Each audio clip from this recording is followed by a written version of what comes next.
పరిపాలన వికేంద్రీకరణలో భాగంగా ఆదోనిని జిల్లా చేస్తే మారుమూల ప్రాంతాలు గ్రామాలు కూడా అభివృద్ధి చెందుతాయనే ఒక సదుద్దేశంతో మరి ఇక్కడ ఉన్నటువంటి మేధావుల్ని, ప్రజా సంఘ నాయకుల్ని, రాజకీయ పార్టీ నాయకుల్ని అందరినీ కలిసి ప్రజా మద్దతు మేరకే ఇక్కడ ఈ రోజు రిలే దీక్షలు స్టార్ట్ చేయడం జరిగింది. మరి ఆదోనిని జిల్లాగా చేస్తే ఇక్కడ ఉన్నటువంటి సుమారుగా 18 మండలాలు, ఆలూరు, పత్తికొండ, ఆదోని, మంత్రాలయం, ఎమ్మెగనూరులో ఉండబడే 18 మండలాలకి ప్రజలకు రెవెన్యూ సదుపాయంగా భాగంగా సుమారుగా 50 నుంచి 70 కిలోమీటర్ల దూరం తగ్గే అవకాశం ఉంది.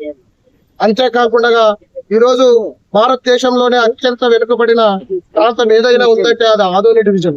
ఆదోని డివిజన్ కి మనకి ఏపీ విభజన చట్టం 2014 ఉంది.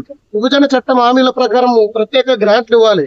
మరి ఈ రోజు వెనుకబడ్డ ప్రాంతాలను జిల్లా చేస్తే 100 కోట్లు, 1000 కోట్లు ఈ రోజు మనకు ప్రత్యేక నిధులు వస్తాయి. ఇటువంటి వేదావతి అయితేనేమి, ఆర్డిఎస్ అయితేనేమి, గుండ్రేవులు అయితేనేమి, పులికనం అయితేనేమి వివిధ ప్రాజెక్టులు నిర్మాణం చేసుకోవచ్చు. ఎల్ఎల్సిని స్థిరీకరించుకోవచ్చు. ఇక్కడ చెరువులు, కాలువలు పూడికలతో నిండి ఉన్నాయి.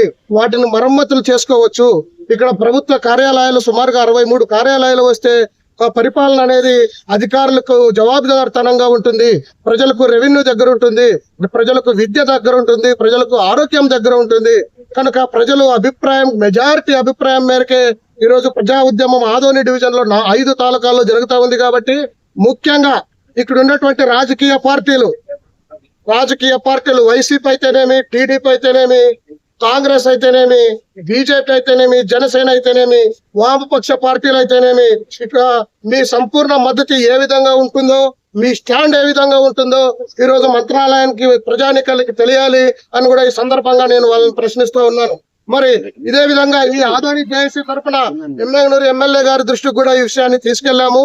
ఆయన కూడా ఆదోని కంటే ఎమ్మెగనూరుని జిల్లా చేస్తే బాగుంటుంది. మరి వనవాసి దగ్గర 3,500-4 వేల ఎకరాలు ప్రభుత్వ భూమి ఉంది కాబట్టి ఇక్కడ కేంద్ర రాష్ట్ర కార్యాలయాలు కట్టుకోవడానికి వీలుగా ఉంటుంది, అనువుగా ఉంటుంది.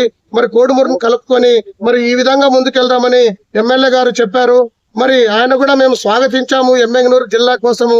కానీ ఈ రోజు మెజారిటీగా పచ్చికొండ అయితేనేమి, ఆలూరు అయితేనేమి, ఆదోని అయితేనేమి, మంత్రాలయం అయితేనేమి, మంత్రాలయంలో కోసిగి, కౌతాలం అయితేనేమి వీరందరూ ఆదోనినే జిల్లాగా ఏకపక్షంగా కోరుకుంటున్నారు. మరి ఆయన అన్నట్లుగా మరి ఒకవేళ ఎమ్మెగనూరు జిల్లా చేస్తే మరి జంట నగరాలు కూడా ఆదోని, ఎమ్మెగనూరు జంట నగరాలు అవుతాయి కదా. ఈ రోజు మెడికల్ కాలేజీ టెక్నికల్ దగ్గర వస్తుంది. మరి రాబోయే రోజుల్లో బనవాసంలో కడితే కూడా అక్కడ కూడా పరిపాలన దక్షత ఉంటుంది. మరి ఇక్కడ ఉండేటువంటి ముఖ్యంగా రూలింగ్ పార్టీ అధికారులు మరి పత్తికొండ శాంబాబు అయితేనేమి, ఎమ్మెగనూరు ఎమ్మెల్యే జయనేశ్వర్ రెడ్డి గారు అయితేనేమి ప్రజాభిప్రాయాల మేరకు ఖచ్చితంగా మీరు సీఎం దృష్టిలో మీరు ఈ విషయాన్ని గట్టిగా విన్నవించాలి. రాబోయే శీతాకాల పార్లమెంటు సమావేశంలో ఇక్కడ ఉండేటువంటి ఎమ్మెల్యేని ఇక్కడ ప్రజల నాందిని అక్కడ పలకాలి. ఖచ్చితంగా ఇక్కడ ప్రజలు ప్రతి సంవత్సరం 6 నుంచి 8 నెలలు మైగ్రేట్ అవుతున్నారు. కారణం నీళ్లు లేక. ఇక్కడ అనేక ప్రాజెక్టులు ఉన్నాయి, దశాబ్దాల తరబడి ఇక్కడ నిర్మాణానికి నోచుకోలేకపోతున్నాయి. మరి ప్రత్యేక గ్రాంట్లు వస్తే ఇక్కడ నిర్మాణాలు చేసుకోవచ్చు. ఇక్కడ సాగునీరు పుష్కలంగా ఉంటుంది. కాబట్టి వీటన్నిటిని పాలకులు దృష్టిలో తీసుకొని శీతాకాల సమావేశాల కల్లా జిల్లాను సాధించాలని కూడా మేము డిమాండ్ చేస్తా ఉన్నాం.